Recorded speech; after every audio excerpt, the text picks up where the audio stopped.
कि डिस्ट्रिक्ट जींद में एक महीने में 17 मर्डर होना ये एक चिंता का विषय है। सत्ता कुछ कर ही नहीं रही है। हमारे मुख्यमंत्री जो हैं हेलीकॉप्टर में सवार हैं, मीडिया में आके ये कहने से कि बदमाशों तुम छोड़ जाओ हरियाणा, ऐसे बदमाश हरियाणा नहीं छोड़ेंगे जब तक आप कानून व्यवस्था को दुरुस्त नहीं करेंगे।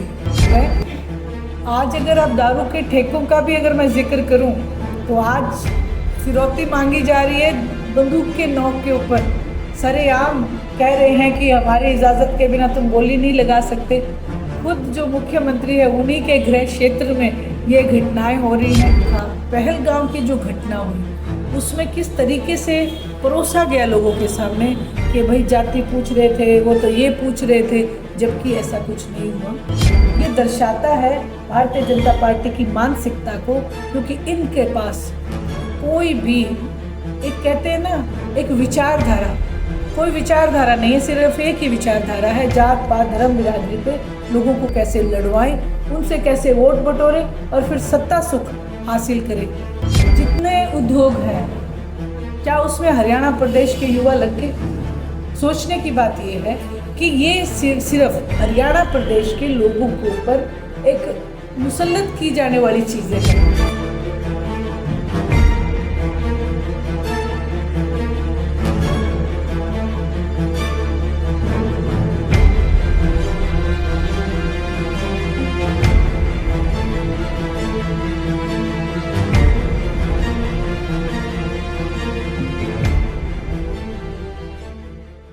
सबसे पहले तो आप सबका बहुत बहुत धन्यवाद।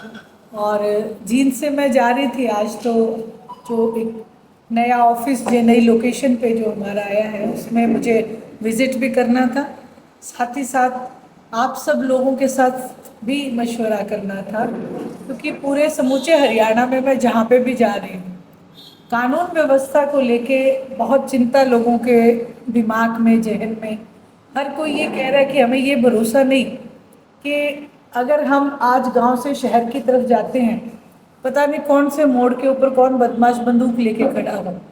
तो और जींद खास करके आप स्वयं देखें कि डिस्ट्रिक्ट जींद में एक महीने में 17 मर्डर होना ये एक चिंता का विषय है। वहीं आदरणीय चौधरी देवीलाल जी की जयंती जो पूरा हरियाणा प्रदेश सम्मान दिवस के रूप में मनाता है, इस बार रोहतक में मनाई जाएगी। उसके लिए भी मैं समूचे हरियाणा प्रदेश में, जो कि एक इंडियन नेशनल लोकदल का चलन है कि हम हर गांव में जाके पर्सनल लोगों को एक इनविटेशन देते हैं, क्योंकि चौधरी देवीलाल जी 36 बिरादरी के एक नेता और जिन्होंने पूरे हरियाणा में जन कल्याण की नीतियां का आगाज़ किया। आज तक जितनी नीतियां बनाई उन्होंने बनाई। सत्ता कुछ कर ही नहीं रही है। हमारे मुख्यमंत्री जो हैं हेलीकॉप्टर में सवार हैं, उनको धरातल की कोई भी संज्ञान उन्होंने धरातल का आज तक नहीं लिया। अगर धरातल पे संज्ञान लेते तो आज कानून व्यवस्था को दुरुस्त कर पाते।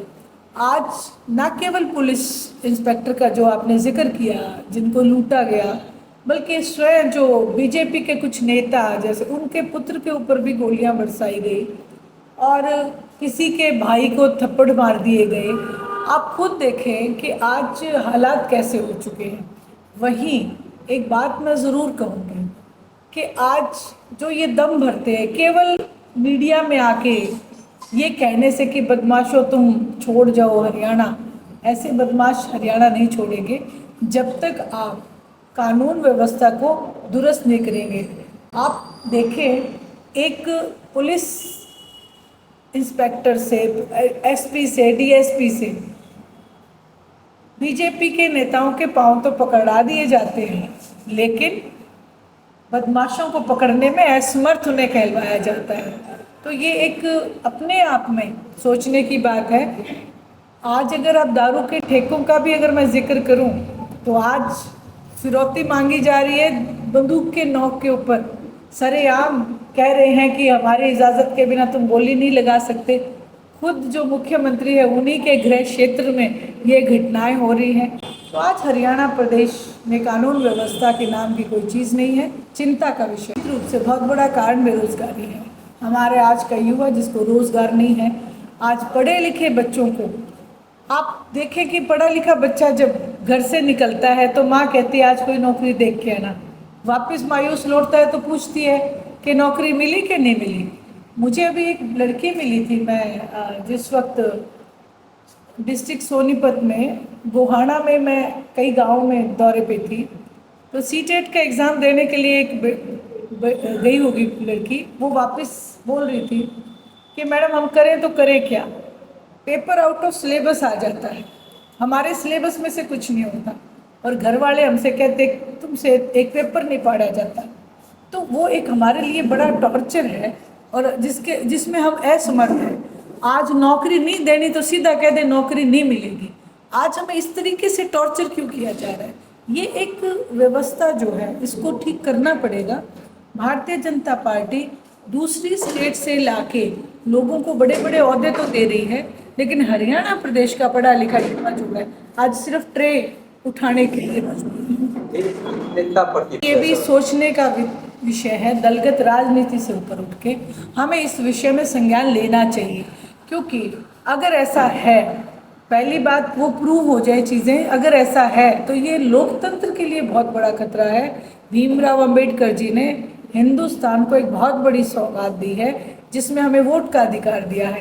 अगर ऐसा हुआ तो मैं ये दावे से कहती हूँ हमसे ये अधिकार भी छीन लिया जाएगा। लोकतंत्र के लिए बहुत बड़ा। देखिए, निरंतर चुनाव आयोग जो है हमेशा एक इसी तरीके से घेरे में रहा है। मैं ये बिल्कुल कहूँगी, आज आप बिहार के चुनाव को ले तो आप ये देखें कि वोट बने, किस तरीके से वोट काटे जा रहे हैं, किस तरीके से वोट बनाए जा रहे हैं। एक एक इंसान के दो वोट बन रहे हैं, ऐसा नहीं होना चाहिए। इस पे चुनाव आयोग को संज्ञान लेना चाहिए। इस देश की गरिमा को ध्यान में रखते हुए चुनाव आयोग को भी, और हमारे देश में जो कानून बैठा है, सुप्रीम कोर्ट बैठे हैं, उनको भी इसके ऊपर ध्यान देना चाहिए। देखिए, जहाँ तक आपने मुख्यमंत्री जी की मीटिंग की बात की, तो बीजेपी के दो चेहरे हैं, वहीं कांग्रेस के भी दोगले चेहरे रहे हमेशा। अगर SYL के लिए कोई सही मायने से लड़ाई लड़ रहा है हरियाणा प्रदेश के लिए, तो वो इंडियन नेशनल लोकदल है। सड़कों पे भी हमने लड़ाई लड़ी, और जिसका हमें जो मुनाफा ये मिला कि पंजाब के मुख्यमंत्री जो ये कह रहे थे एक बूंद पानी नहीं दूंगा, उन्हें 2000 क्यूसिक पानी छोड़ना पड़ा। आज अगर आप देखें कि मीटिंग जो कर रहे हैं, जो इकाई भारतीय जनता पार्टी की पंजाब में बैठी है, वो तो कहती है कि हम पानी नहीं देंगे, और हरियाणा प्रदेश में ये कहते हैं कि हम पानी लेके आएंगे। इसी तरीके से कांग्रेस के लोग, जो इकाई उनकी वहाँ बैठी है, वो तो कह रही है कि हम पानी नहीं देंगे, यहाँ लोगों को बरगला रहे हैं कि हम पानी लेके आएंगे। इसलिए ये जो है, जो बीजेपी और कांग्रेस, ये तो सिर्फ राजनीतिक मुद्दा बनाते हैं, लेकिन सही मायने में इंडियन नेशनल लोकदल पार्टी इस बात का दावा करती है, लोगों को विश्वास इस चीज़ का दिलाती है कि SYL का पानी अगर कोई हरियाणा प्रदेश में ला सकता है तो अभय सिंह जी चौटाला इंडियन नेशनल लोकदल। अभी विधानसभा भी शुरू होगा, तो विपक्ष नेता भी दोनों चुनाव का तो कोई फ्रेंडली मैच था। ये क्यों नेता प्रतिपक्ष चुनेंगे? जब कांग्रेस और बीजेपी मिलके सत्ता बनाते हैं तो ये नेता प्रतिपक्ष नहीं चुनेंगे, क्योंकि आज अगर कांग्रेस सत्ता में है, बीजेपी सत्ता में है, तो कांग्रेस की बदौलत है। और भूपेंद्र सिंह हुड्डा सिर्फ ढकोसला दिखावा करते हैं कि भाई मैं बीजेपी के खिलाफ हूँ। आपने देखा होगा विधानसभा में जब वो खुद नेता प्रतिपक्ष भी थे तो शेरो शायरी ज़्यादा किया करते थे, चुटकुला गोष्ठी ज़्यादा किया करते थे, मुद्दे कम उठाया करते थे। आज भी विधानसभा में अगर हरियाणा प्रदेश के मुद्दे को उठाते हैं तो इंडियन नेशनल लोकदल पार्टी के दोनों विधायक ही उठाते हैं।